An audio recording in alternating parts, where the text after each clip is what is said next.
Hola a todos. Me llamo Carmen y tengo 62 años. Hoy voy a contaros una historia que todavía me encoge el corazón, pero que también me enseñó una de las lecciones más importantes de mi vida sobre la dignidad, el respeto y la autoestima. Lo que voy a contaros hoy ocurrió hace apenas unos meses, pero parece que ha pasado una eternidad.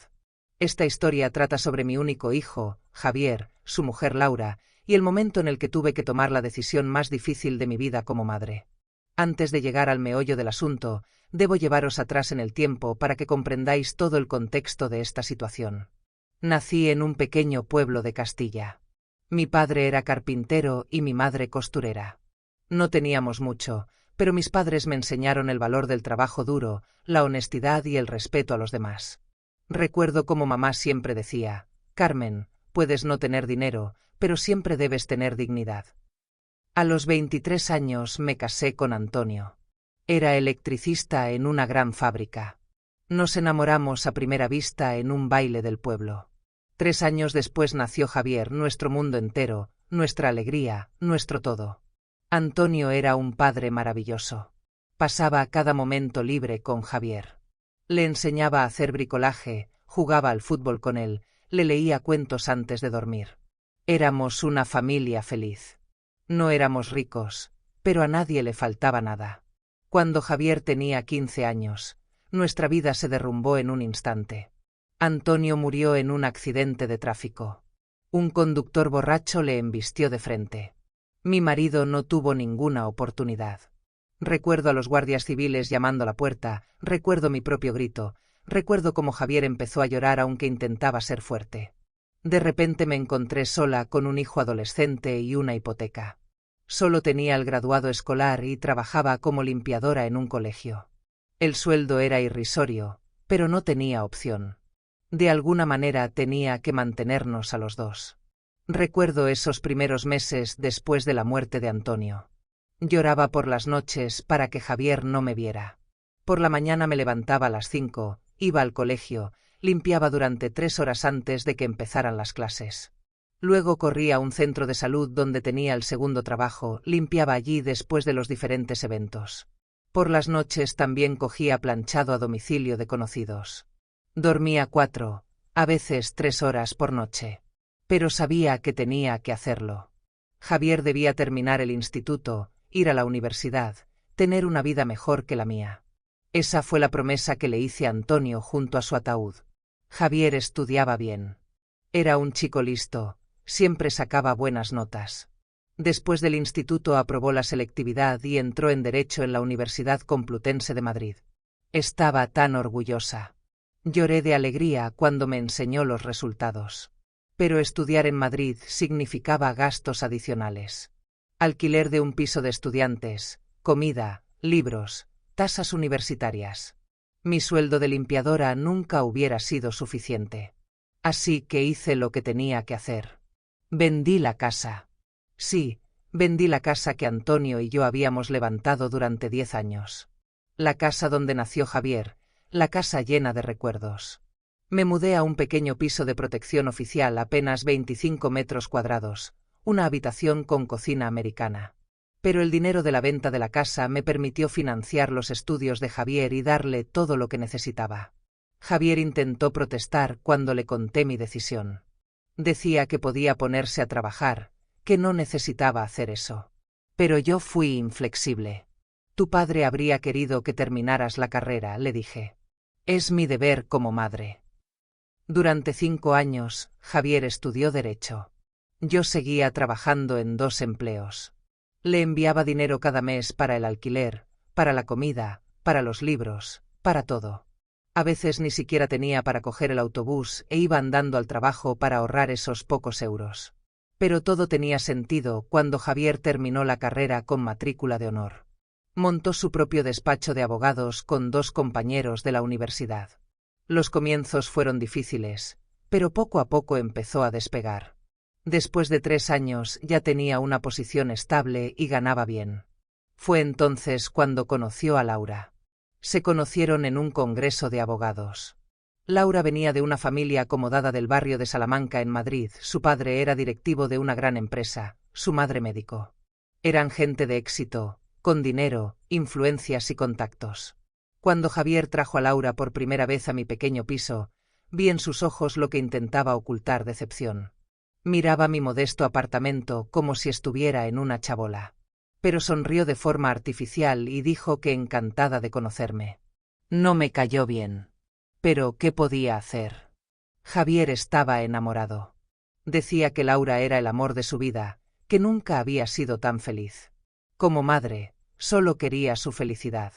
Así que sonreí y acogí a esta chica en nuestra familia. Javier y Laura se casaron un año después. La boda fue un gran evento fastuoso en un hotel de lujo en Madrid. Los padres de Laura pagaron todo. Yo estaba allí sentada con mi modesto vestido de Cáritas, entre invitados elegantemente vestidos de la alta sociedad, y me sentía como una intrusa. Pero estaba feliz porque mi hijo era feliz. Después de la boda, los jóvenes se mudaron a un gran piso en el barrio de Chamberí. Javier seguía dirigiendo su despacho de abogados, que prosperaba cada vez más. Laura también trabajaba como abogada, pero en un gran bufete internacional. Los dos ganaban muy bien. El primer año de su matrimonio todo parecía ir bien. Javier me visitaba regularmente, llamaba varias veces a la semana.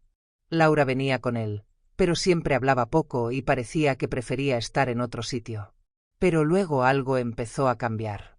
Javier empezó a llamar menos. Las visitas se volvían cada vez más cortas. Cuando preguntaba cómo le iba, respondía de forma escueta, como si hablar conmigo fuera para él una obligación y no un placer. Intenté no pensar demasiado en ello. Me decía que era normal, un hombre joven tiene ahora su propia familia, su propia vida. Pero en el fondo me dolía. Dolía que el hijo al que había criado, que era todo mi mundo, ahora me tratara como un problema. Un año después Laura se quedó embarazada. Estaba tan feliz. Iba a ser abuela. Llamé a Javier, le felicité, lloré de alegría. Pregunté si podía ayudarles de alguna manera, si necesitaban algo. Todo está bien, mamá, dijo Javier. Lo tenemos todo controlado. Los padres de Laura nos están ayudando a preparar la habitación del bebé y a conseguir todo lo que necesitamos. Sentí una punzada en el corazón. Los padres de Laura están ayudando. ¿Y yo qué? Ya no era necesaria. Cuando nació el pequeño Pablo, mi corazón se derritió de amor. Fui al hospital a ver a mi nieto. Era tan pequeñito, tan precioso. Lo tuve en brazos y lloré. Este era el hijo de mi hijo. Una parte de Antonio, una parte de mí, una parte de toda nuestra familia. Pero noté que Laura parecía descontenta cuando tenía a Pablo. Me lo quitó al cabo de unos minutos diciendo que tenía que darle el pecho. Su madre, que también estaba en el hospital, entró y empezó a hablar con Laura sobre cómo iban a organizar el cuidado del niño. Nadie me preguntó mi opinión. Nadie preguntó si podía ayudar. Me sentía como una extraña. En los meses siguientes intenté ser una abuela implicada. Llamaba, preguntaba por el pequeño Pablo, pedía fotos. A veces Javier me enviaba 1 o 2 fotos. Pero cuando preguntaba si podía ir de visita, siempre encontraba una excusa. Ahora no es buen momento, mamá. Pablo está enfermo. Tenemos mucho trabajo. Mientras tanto, veía en el Facebook de Laura un montón de fotos de sus padres con Pablo. Estaban con él todo el tiempo. Ayudaban. Formaban parte de la vida del nieto. ¿Y yo? Yo solo era una sombra del pasado. Pasaron 2 años. Durante ese tiempo vi a Pablo quizá 10 veces. Siempre visitas cortas, siempre con prisas. Javier traía al crío 1 hora, quizá 2, y ya tenían que irse a otro sitio. Entonces empecé a entender la verdad. Se avergonzaban de mí. De mi pequeño piso, de mi trabajo de limpiadora, de mi vida sencilla. Yo era para ellos algo que no encajaba en su nueva vida elegante y acomodada. Pero lo peor estaba aún por llegar. Hace 3 meses Javier me llamó. Dijo que tenían un problema. Laura quería comprar un piso nuevo más grande, en un mejor barrio. Javier también quería ampliar su despacho de abogados. Necesitaban mucho dinero para la entrada de la hipoteca y para la reforma del despacho. Mamá, necesito tu ayuda, dijo. Por primera vez en años sonaba como mi niño pequeño que necesitaba a su mamá. Por supuesto, hijo, respondí inmediatamente. ¿Qué necesitas? Y entonces me explicó. Quería que le añadiera como usuario autorizado en mi tarjeta de crédito. Yo tenía buen historial crediticio, a lo largo de todos los años había pagado todo a tiempo, nunca me había retrasado con ningún pago. El banco me había dado una tarjeta de crédito con un límite alto, 120.000 euros. Yo también tengo buen historial crediticio, mamá, explicó Javier. Pero con la suma de tu límite podremos conseguir una hipoteca mayor para el piso. Tú no tendrás que pagar nada. Yo pagaré todas las facturas. Solo necesito acceso a esta tarjeta para que el banco vea que tenemos mayor capacidad de endeudamiento. Debería haberme negado. Cualquier persona sensata se habría negado. Pero era mi hijo. Mi único hijo al que había criado sola, por el que había sacrificado todo. Vale, dije. Lo hacemos. Fuimos juntos al banco. Añadí a Javier como usuario autorizado de mi tarjeta de crédito. Le dieron su propia tarjeta vinculada a mi cuenta. Tenía acceso total al límite de 120.000 euros. Gracias, mamá, dijo besándome en la mejilla. Te prometo que me ocuparé de todo. Pagaré todas las facturas a tiempo. Ni siquiera notarás que esta tarjeta existe. Y durante 2 meses realmente fue así. Revisaba la cuenta por internet. Javier usaba la tarjeta, pagaba la reforma del despacho, los materiales de construcción para el piso nuevo, los muebles. Pero siempre pagaba a tiempo. La cuenta estaba en buen estado. Tranquilizada, dejé de revisar la cuenta todos los días. Confiaba en mi hijo. Al mes siguiente recibí una llamada de Javier. Dijo que les gustaría invitarme a cenar en su piso nuevo. Ya se habían mudado. Quería que viera su nuevo hogar. Me alegré. ¿Quizá era un nuevo comienzo? Quizá ahora, después de que les hubiera ayudado económicamente, ¿me apreciarían más? ¿Quizá podríamos volver a ser una familia? Compré flores y una botella de vino, gasté la mitad de mi paga semanal, pero quería causar buena impresión. Me puse mi mejor vestido y cogí el metro hasta su piso nuevo. El piso era enorme. Al menos 120 metros cuadrados en un barrio exclusivo. Suelos de parqué brillante, muebles modernos, grandes ventanas con vistas a un parque. Todo era perfecto, como de una revista de decoración. Tenéis una casa preciosa, dije mirando alrededor. Gracias, respondió Laura con frialdad. Contratamos a un interiorista profesional.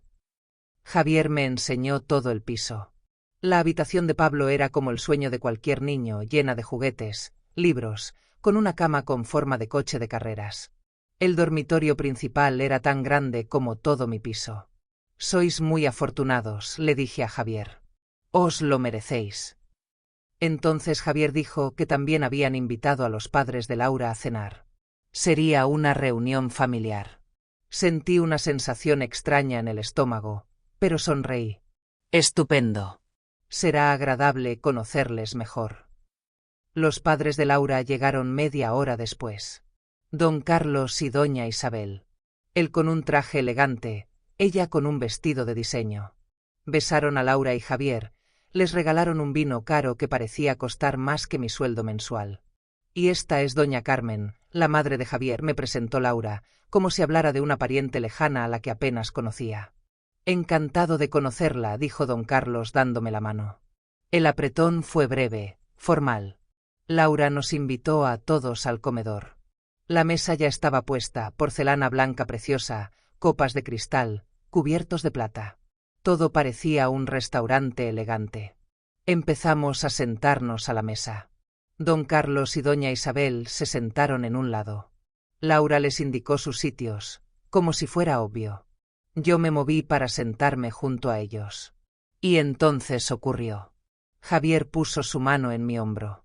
Mamá, dijo en voz baja, pero lo suficientemente alta para que todos oyeran. No te sientes aquí. Le miré sin entender. ¿Qué quieres decir? Siéntate allí, en la cocina, dijo señalando la pequeña cocina donde había una mesita con 2 sillas. El sitio en la mesa es para la familia. Durante un momento no pude respirar. Todo a mi alrededor desapareció. Solo oía los latidos de mi corazón y esa voz en mi cabeza que gritaba: ¿qué acaba de decir? Javier, susurré. Mamá, siéntate allí en la cocina, repitió, esta vez más firmemente. Aquí en la mesa es para nosotros, para la familia de verdad. ¿Lo entiendes? Esta es una ocasión especial, tenemos cosas importantes que hablar con los padres de Laura. Miré a Laura. Ella evitaba mi mirada. Miré a sus padres. Don Carlos miraba hacia otro lado, incómodo. Doña Isabel cerraba los ojos, como esperando que este momento pasara. La familia de verdad. Repetí en voz baja. Sí, mamá. Simplemente ve a la cocina. Te llevaré un plato. Sentí como las lágrimas se agolpaban en mis ojos. Pero no voy a llorar. No les daré esa satisfacción. Lo entiendo, dije en voz baja. Me di la vuelta y fui a la pequeña cocina. Me senté en la silla dura junto a la mesita pequeña. Oía cómo en el comedor hablaban, reían. Pablo corría alrededor gritando de alegría. Y yo estaba sentada sola en la cocina, como una criada, como alguien que no merece formar parte de la familia. En ese momento, sentada en esa silla, vi toda mi vida. Me vi a mí misma con 25 años, trabajando en 3 empleos para mantener a mi hijo. Me vi vendiendo la casa para pagar sus estudios. Vi todos los sacrificios, todas las lágrimas, todas las noches sin dormir. Y vi a que había conducido todo esto. Al momento en que mi propio hijo me pedía sentarme en la cocina porque se avergonzaba de mí delante de sus suegros. Saqué el móvil. Me temblaban las manos, pero sabía lo que tenía que hacer. Entré en la aplicación del banco. Encontré la tarjeta de crédito. Y pulsé la opción, eliminar usuario autorizado. Apareció una pregunta. ¿Está segura de que desea eliminar a Javier García como usuario autorizado? Su tarjeta será bloqueada inmediatamente. Pulsé, sí, eliminar. Luego llamé al banco. Esperé en la cola durante 5 minutos. Finalmente una señorita amable contestó. Buenas tardes, quisiera cancelar mi tarjeta de crédito, dije. ¿Puedo preguntar el motivo? Preguntó. El motivo es personal. Simplemente quiero cancelarla. Lo entiendo. Tenga en cuenta que si tiene transacciones activas, deberá pagarlas. Lo sé. En ese caso le enviaremos una confirmación. La tarjeta será bloqueada en 1 hora. Gracias. Colgué y revisé el saldo de la cuenta. Lo que vi me cortó la respiración. Javier no había pagado las facturas. El último mes había usado la tarjeta, pero no había ingresado ni 1 euro para el pago. La deuda ascendía a 86.000 euros. 86.000. Sentí como el estómago se me subía a la garganta. Era más de lo que gano en 3 años. ¿Cómo iba a pagar esto? Pero no tenía tiempo de pensar en eso ahora. Tenía que salir de esta casa. Me levanté de la silla y fui al recibidor. Cogí mi abrigo. Nadie se dio cuenta siquiera de que me iba. Todos seguían sentados a la mesa, comiendo, bebiendo, hablando. Salí del piso y cerré la puerta tras de mí. Solo en la escalera dejé correr las lágrimas. Cogí el metro a casa. Todo el camino lloré. La gente me miraba raro, pero me daba igual. Cuando llegué a mi pequeño piso, me senté en la cama y simplemente lloré. Lloré toda la noche.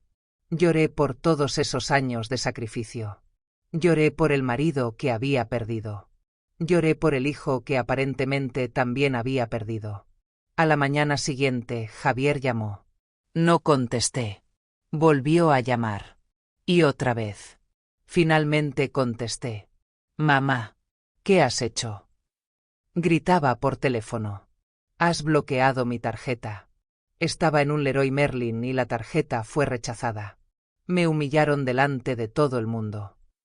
Bien, dije con calma. Bien. Bien. Mamá, tenemos compromisos. Tenemos facturas que pagar. Necesitamos esa tarjeta. Javier, es mi tarjeta. No la tuya. Pero me lo prometiste. Y tú prometiste pagar las facturas. He revisado la cuenta. Tienes 86.000 euros de deuda en esa tarjeta. No has pagado ni un euro el mes pasado. Silencio. Yo iba a pagar esta semana. Javier, no me llames más. ¿Qué? He dicho, no me llames más. No quiero verte más. No quiero saber de ti. Mamá, ¿pero qué dices? Si ayer fue solo un malentendido. Un malentendido. Le interrumpí. Me pediste que me sentara en la cocina como una criada porque te avergüenzas de mí delante de tus suegros. Dijiste que en la mesa se sienta la familia de verdad. Como si yo no fuera tu familia, Javier. Yo no quise decir eso. Entonces, ¿qué quisiste decir? Dime, ¿qué quisiste decir? Silencio. Javier, vendí la casa para financiar tus estudios. Trabajé en 3 empleos durante 15 años para que tú pudieras tener una vida mejor. Y ahora me tratas como basura. Como si todo lo que hice por ti no significara nada. Mamá, lo siento. Ahora lo sientes. Porque bloqueé la tarjeta. No lo sientes por lo que hiciste ayer. Lo sientes porque necesitas mi dinero. Eso no es verdad. Javier, tengo 62 años. Trabajo como limpiadora por 2.000 euros al mes. Vivo en 25 metros cuadrados. No tengo ahorros porque lo gasté todo en ti. Y me dejaste con una deuda de 86.000 euros. Yo pagaré esa deuda. ¿Cuándo, Javier? ¿Cuándo vas a pagar? Compraste un piso de 400.000 euros. Estás ampliando tu despacho. Tienes un BMW nuevo en el garaje. ¿Cuándo vas a encontrar tiempo para pagar la deuda de tu madre? Otra vez silencio. No me llames más, dije y colgué. Durante las 2 semanas siguientes, Javier llamó todos los días. Enviaba mensajes. Escribía correos electrónicos. Todos decían lo mismo. Mamá, perdóname. Por favor, habla conmigo. Cometí un error. No respondí. No podía. Cada vez que veía su nombre en la pantalla del móvil, también veía su cara diciendo, siéntate en la cocina. Esto es para la familia de verdad. Pero tenía un problema mayor. 86.000 euros de deuda. El banco empezó a llamar. Querían saber cuándo iba a pagar la deuda. Gano 2.000 euros al mes, explicaba. No tengo forma de pagar esta deuda. En ese caso tenemos que establecer un plan de pagos, decían. Un plan de pagos significaba que durante los próximos 40 años daría la mitad de mi sueldo. Trabajaría hasta morir para pagar la deuda que mi hijo me había impuesto. Pero sabía que no tenía opción. Era mi responsabilidad. Yo le añadí a la tarjeta. Yo firmé los documentos. Un mes después de este suceso recibí una llamada de doña Isabel, la madre de Laura. Buenas tardes, doña Carmen, dijo con voz cálida. ¿Podríamos vernos para tomar un café? Me sorprendió, pero acepté. Nos encontramos en una pequeña cafetería del centro. Doña Isabel vino elegantemente vestida, como siempre. Yo con mi viejo abrigo y mis pantalones del mercadillo. Quería hablar con usted sobre lo que pasó, empezó doña Isabel. Sobre aquella cena. Realmente no necesitamos hablar de eso, respondí en voz baja. Sí, tenemos que hacerlo, dijo con firmeza. Lo que hizo Javier fue horrible. Yo estaba allí.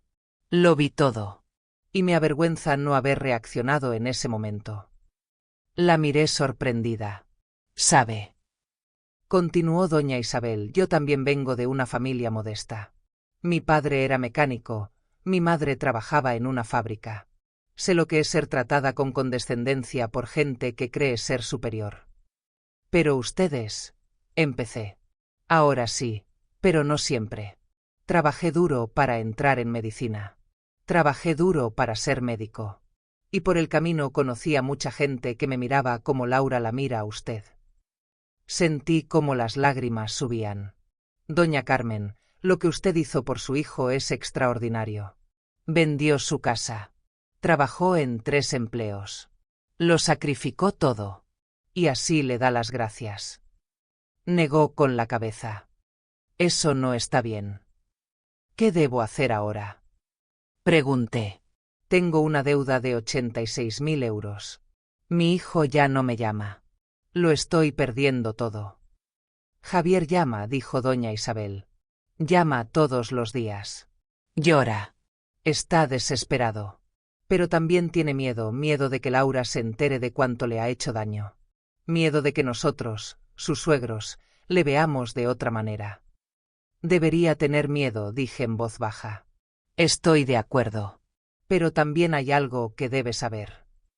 Doña Isabel sacó un sobre de su bolso y lo puso sobre la mesa. Este es un cheque por 86.000 euros. La miré en shock. No puedo aceptar esto. Puede y debe. Mi marido y yo hemos hablado de esto. No es justo que usted pague por el error de Javier. Él se aprovechó de usted. No permitiremos que sufra por esto. Pero... Por favor, escuche, me interrumpió. Javier nos devolverá esta deuda a nosotros. Ya hemos hablado con él. Nos pagará 1.000 euros al mes durante los próximos 8 años. Sin intereses, sin excusas. Si se retrasa aunque sea un día, le diré a Laura toda la verdad sobre lo que hizo. No entiendo. ¿Por qué hace esto? ¿Porque le debo algo? No. Hago esto porque toda madre merece el respeto de sus hijos. Y hago esto porque quizá esto le enseñe a Javier una lección que usted aparentemente no pudo enseñarle, que el dinero no lo es todo y que la familia no es algo de lo que avergonzarse. Cogí el cheque con manos temblorosas. Gracias, susurré. No me dé las gracias todavía, dijo doña Isabel. Ahora tengo que decir algo difícil. Laura no es una buena esposa para su hijo. Le ha enseñado a avergonzarse de sus orígenes. Le ha enseñado que el valor de una persona se mide por el tamaño de su casa y la marca de su coche. No es solo culpa suya, dije. Javier también cambió. Cambió porque se dejó cambiar. Pero no es demasiado tarde para desaprender eso. La pregunta es, ¿está usted lista para perdonarle? Esa pregunta se quedó conmigo durante las semanas siguientes. Pagué la deuda al banco con el cheque de Isabel y Carlos. Sentí un alivio enorme, como si alguien me hubiera quitado un peso de 100 kilos de los hombros. Pero la pregunta permanecía, ¿podía perdonar a Javier? Una semana después recibí una carta. Una carta de verdad, en papel, escrita a mano. De Javier. Querida mamá. Sé que no contestas a mis llamadas. Sé que no respondes a mis mensajes. No tengo derecho a esperar que leas esta carta, pero tengo que intentarlo. Lo que hice en aquella cena fue lo peor que he hecho en mi vida. No tengo excusas. No tengo justificación. Le pedí a mi madre, la mujer que lo sacrificó todo por mí, que se sentara en la cocina como una criada. Intenté decirme que solo fue un malentendido. Que no lo dije en ese sentido. Pero serían mentiras. La verdad es que me avergonzaba de ti. Me avergonzaba de que no tuvieras una casa grande. Me avergonzaba de que trabajaras como limpiadora. Me avergonzaba delante de los padres de Laura, que lo tienen todo. Y la peor verdad es que durante mucho tiempo no me di cuenta de lo horrible que fue eso. Pensaba que el éxito significaba cortar lazos con el pasado. Pensaba que para ser alguien importante tenía que olvidar de dónde vengo. Pero ahora veo la verdad. No soy nada sin ti. Todo lo que tengo, mi educación, mi carrera, mi familia, existe solo porque tú lo sacrificaste todo. Vendiste la casa que construiste con papá. Trabajaste hasta el agotamiento para que yo pudiera estudiar. Comías pan con margarina para que yo pudiera comer comidas de verdad. Y yo te lo agradecí pidiéndote que te sentaras en la cocina. Don Carlos y doña Isabel hablaron conmigo. Me hablaron de la deuda. De cómo te dejé con 86.000 euros para pagar. No puedo respirar cuando pienso en lo que te hice. Ellos pagaron la deuda por mí. Pero voy a devolverles cada euro. Y si me lo permites, pagaré la deuda que tengo contigo durante el resto de mi vida. No te pido que me perdones. No lo merezco. Solo pido una oportunidad para demostrarte que puedo ser un mejor hijo. Que puedo ser el hijo que te mereces. Te quiero, mamá. Siempre te he querido. y siento mucho no haber dedicado tiempo a demostrártelo. Tu hijo, Javier. Lloré leyendo esta carta. Lloré porque eran las palabras que necesitaba oír. Pero también lloré porque sabía que las palabras son una cosa y los hechos son otra. El mes siguiente no respondí a la carta. Tenía que reflexionar sobre todo. Tenía que decidir si estaba lista para darle una segunda oportunidad. Y entonces, una tarde lluviosa, oí que llamaban a la puerta. Abrí. Ante la puerta estaba Javier. Estaba empapado por la lluvia, no tenía paraguas. En las manos llevaba un ramo de flores baratas, de esas que puedes comprar en el kiosco de la esquina por 10 euros. Mamá, dijo, y su voz se quebró. Y entonces empezó a llorar. Mi hijo adulto de 38 años estaba en el umbral de la puerta y lloraba como un niño pequeño. Lo siento tanto, sollozaba. Tanto, tanto. No sé qué me pasó. No sé cómo pude ser tan cruel. Yo estaba allí mirándole. Una parte de mí quería abrazarle. Pero una parte de mí todavía recordaba sus palabras. Siéntate en la cocina. Esto es para la familia de verdad. Javier, dije en voz baja, no puedes simplemente venir aquí y esperar que todo esté bien. Lo sé, dijo secándose las lágrimas. Sé que esto no es suficiente. Por eso quiero enseñarte algo. Sacó el móvil y me enseñó una foto. Era la foto de un documento, una escritura notarial. Esto es la mitad de mi participación en el despacho de abogados, explicó. La he transferido a tu nombre. Ahora eres copropietaria de mi despacho. Cada mes recibirás la mitad de los beneficios.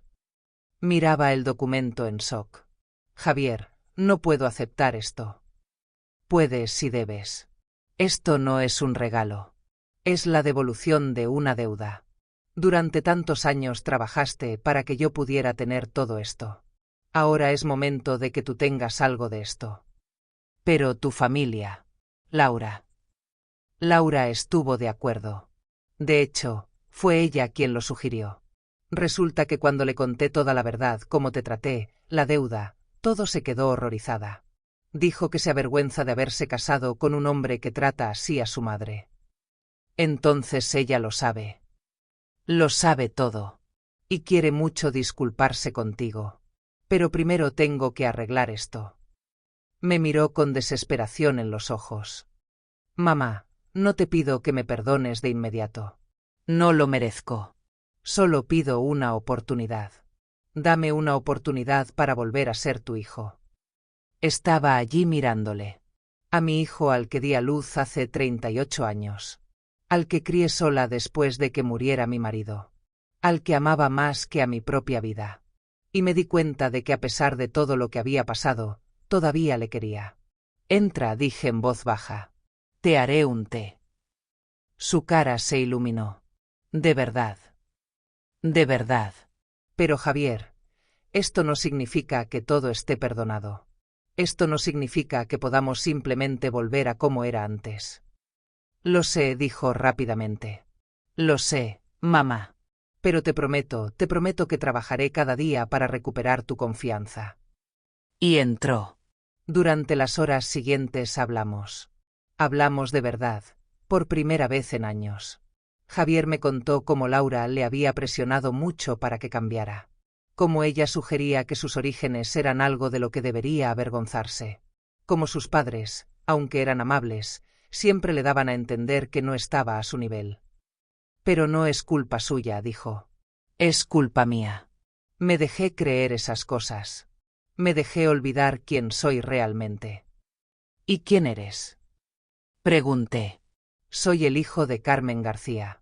La mujer que lo sacrificó todo para que yo pudiera tener una vida mejor. Y nunca más lo olvidaré. Ese fue el comienzo de un largo camino. Javier ahora viene a verme cada semana. A veces viene solo, a veces con Pablo. Laura también vino, se disculpó por su comportamiento y prometió tratarme con respeto. Cada mes ahora recibo un cheque del despacho de Javier. 1.200 euros. No es una cantidad enorme, pero para mí significa la diferencia entre sobrevivir y vivir. Pude dejar uno de mis trabajos. Ahora puedo dormir 6 horas en lugar de 4. Incluso a veces puedo comprarme algo bonito, un libro, flores, un buen trozo de carne para la cena. Pero lo más importante es que recuperé a mi hijo. No el mismo hijo que perdí ha cambiado. Pero quizá ha cambiado para mejor. Quizá tuvo que perderme para entender lo que tenía. 3 meses después de todo esto, Javier organizó otra cena familiar. Esta vez fue diferente. La mesa estaba puesta preciosa, como la vez anterior. Los padres de Laura también vinieron. Pero esta vez, cuando empezamos a sentarnos, Javier me llevó al sitio de honor a la cabecera de la mesa. «Este sitio es para ti», mamá dijo en voz alta para que todos oyeran. «Para la mujer a la que le debo todo». Me senté sintiendo cómo las lágrimas subían a mis ojos. Javier se levantó y alzó su copa. «Quisiera hacer un brindis», dijo. «Por mi mamá, Carmen. Por la mujer que vendió su casa para que yo pudiera estudiar. Que trabajó hasta el agotamiento para que yo pudiera tener una vida mejor. Que lo sacrificó todo para que yo pudiera ser quien soy hoy». Me miró con lágrimas en los ojos. Y por la mujer cuyo corazón rompí, pero que me dio una segunda oportunidad. «Te quiero, mamá. Y siento mucho todo». Todos alzaron sus copas. «Por Carmen», dijeron a coro. Y en ese momento sentí que quizá, solo quizá, todo iría bien. Hoy, varios meses después, puedo decir que nuestra relación es mejor que nunca. Javier es atento, considerado, presente. Veo a Pablo cada semana. Laura también ha cambiado, me trata con respeto, me pide mi opinión, me incluye en la vida familiar. Pero la lección más importante que aprendí es esta: nunca dejes que nadie, ni siquiera tu propio hijo, te trate sin respeto.